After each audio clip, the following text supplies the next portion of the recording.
Hey everyone, in today's video we'll be taking a look at the construction progress of the Eglinton Crosstown in Midtown Toronto. I'd also like to apologize if my voice sounds a bit off as I'm recovering from a cold. After numerous delays, the project was slated for a tentative October 9th opening. Unfortunately, due to issues tunneling under the Yonge subway and impacts during the pandemic, the project has been delayed again. Just last week, Metrolinx announced that the line would not be opening this fall, but did not provide a new opening timeline, although a late summer or fall 2023 opening is very possible. So with what was planned to be a fall of 2022 opening, how close to that goal is the project?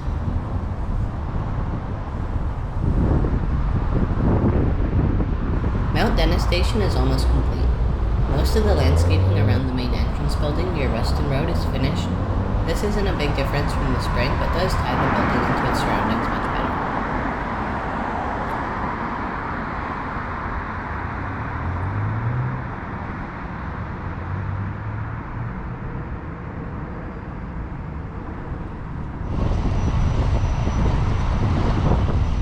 Light rail vehicles can regularly be seen in and around Mount Dennis Station, which is also because the maintenance and storage facility is just north of the station.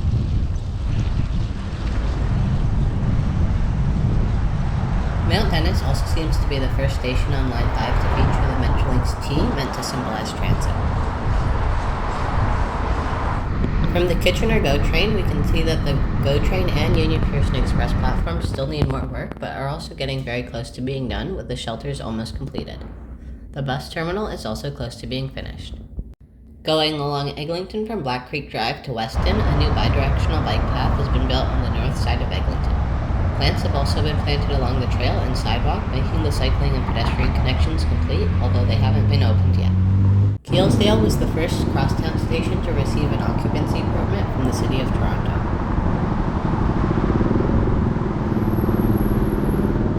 At Keelesdale Station, not much street-level progress has been made in the past few months, but that's only because it's been largely complete for a while now. Some work has been made on the bus terminal, which is now also almost complete. Interactive kiosks were first installed at Keelesdale Station and have started to be installed along the line. The kiosks at Keelesdale Station have been turned on, which is unlike the others seen on the line. The staircase inside Keelesdale Station is practically finished, but scaffolding is visible at the bottom of the staircase, meaning that there is still some work being done at platform level. Landscaping work outside of Caledonia Station looks complete, but some work on the canopies above the bus loop and entrance is still needed. Major construction has still not started for the GO station here, but work is supposed to start this year and be finished in 2024. It is disappointing that the GO train station won't be opening at the same time as Line 5, but luckily Mount Dennis Station will connect to GO trains and the Union Pearson Express train from day one. Hopefully the construction doesn't impact Line 5 riders too much in the meantime. Work is progressing well at Fairbank Station, with the road starting to be repaved in sections. The main entrance building and plaza are getting there, but still need a lot of work.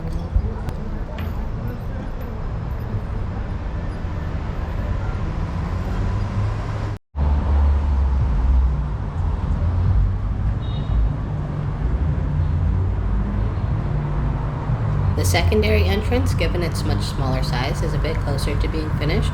That being said, the stairs still need to be tiled, and there is some scaffolding in the entrance, so it's clearly not done yet.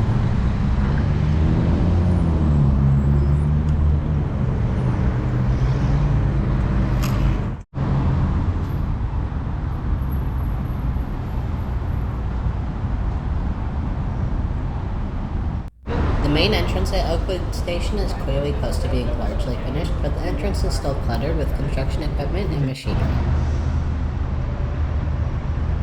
Bollards have been installed in front of the station as well.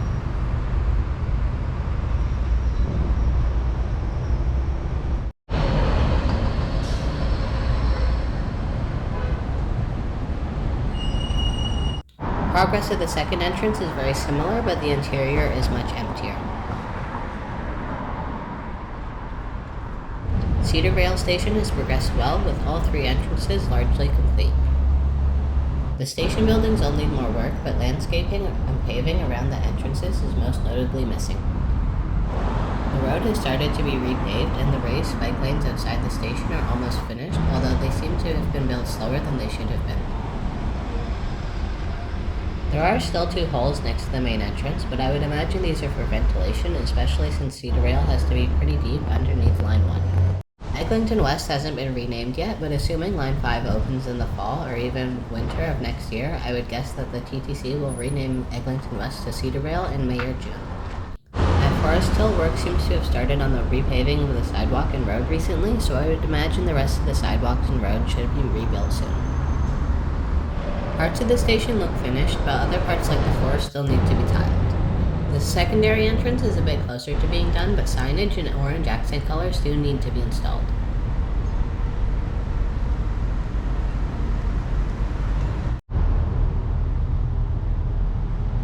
Similar to Oakwood Station, an art installation called A Bird in the Hand was installed recently. While some progress has been made on the exterior, the majority of work at Chaplin's main entrance has been on the interior. The road has started to be repaved, so I hope that the area around the main entrance also starts to get repaved soon.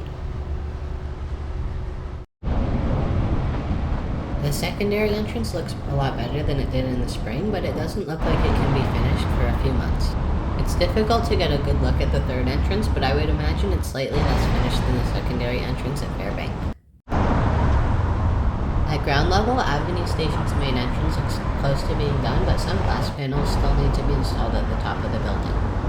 One of the glass panels has been shattered and will need to be replaced before the line opens.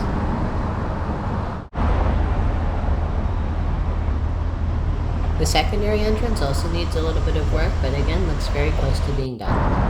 The secondary entrance tower is very high above its surroundings to store utilities, but the reflective glass paneling makes the station feel less tall. Work has started on planting trees along the first section of Eglinton Connects. The bike lanes have still not been given the final paving, making them unusable, which is a little silly because the road was finished last year. Eglinton Station has taken the most time to be built because of issues with the tunneling under the existing Line 1 tunnel. Over the summer, the structural steel for the station building was installed.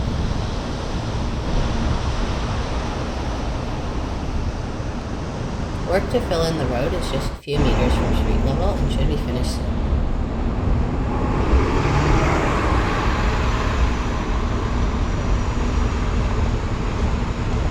The brick facade of an old second cut building, which will act as Mount Pleasant Station's main entrance, has now been fully restored and signage has started to be installed. The interior is also relatively far along, although there is still a lot of work that needs to be done. This will be the only station entrance on the line that uses the design of the building that was there before construction. The secondary entrance is far less unique, but the interior isn't visible from the sidewalk, although construction is likely similar to the main entrance. Leaside Station has seen a big transformation in the last few months, with work almost finished to fill in the ground and roadway. The exterior of both the main entrance and secondary entrance is also almost complete, although the roof of the secondary entrance is currently made out of sheets of wood. Unfortunately, one of the glass panels at Leaside has also been smashed, so that will need to be replaced before the opening of the line. The area outside Laird Station has a few big bits of equipment for landscaping, but trees and grass have been planted and seating and bike racks have been installed.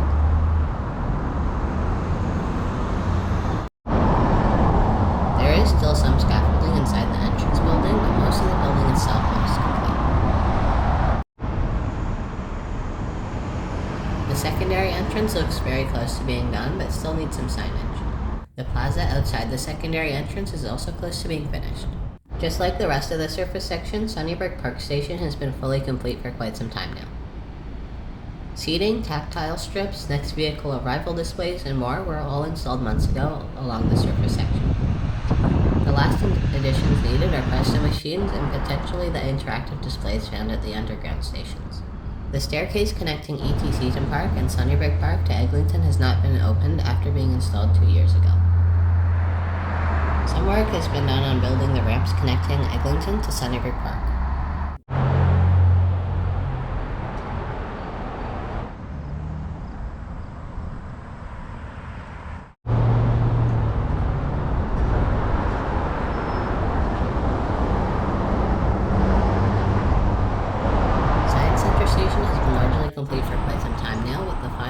changes such as accent colors, seating, and signage almost done being installed.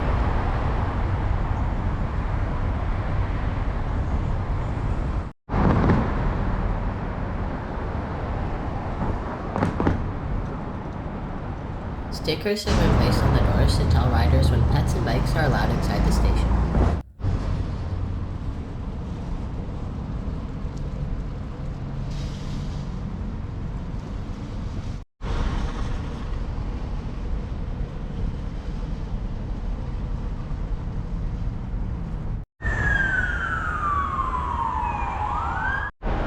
The automatic doors of the station are also turned on, which makes sense because the station does have power, but was a surprising thing to see.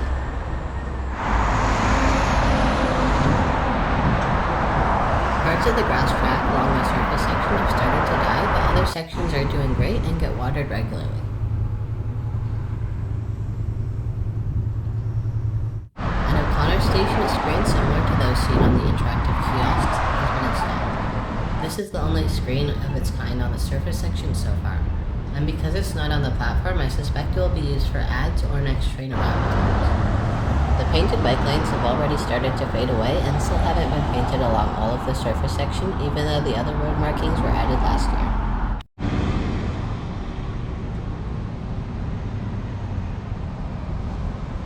Kennedy Station's new main entrance, plaza, and a skylight have all been mostly finished up in the past few months, but a lot more work has been made at the GO station.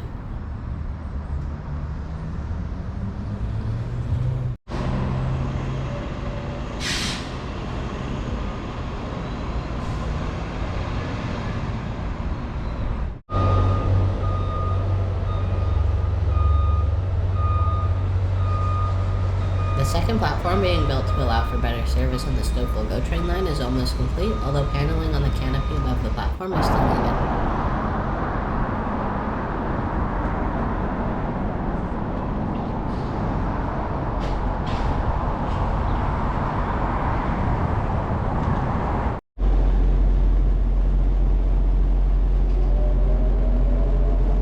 The new GO Transit ticketing building is also getting close to being done, although the road and walkway to the entrance has not been built yet.